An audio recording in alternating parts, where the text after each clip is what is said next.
You're listening to the American Democracy Minute, keeping your government by and for the people. Tuesday, June 14th, there are 4 states holding state primaries, including South Carolina, Nevada, North Dakota, and Maine. South Carolina, North Dakota, and Nevada all have U.S. Senate seats at stake, and all states have U.S. House and state races.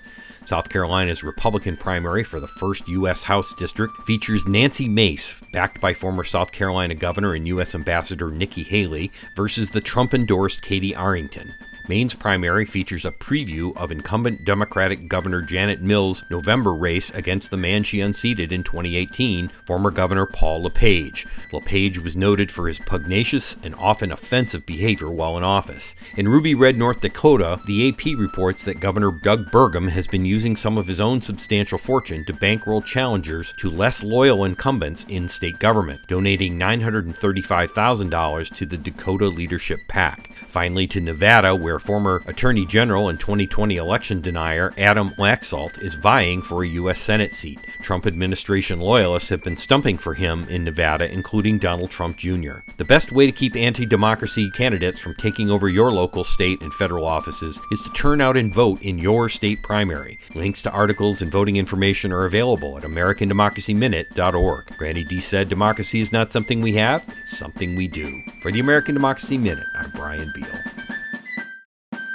You're listening to the American Democracy Minute, keeping your government by and for the people. It's not only the January 6th committee who has questions about security breaches after the 2020 election.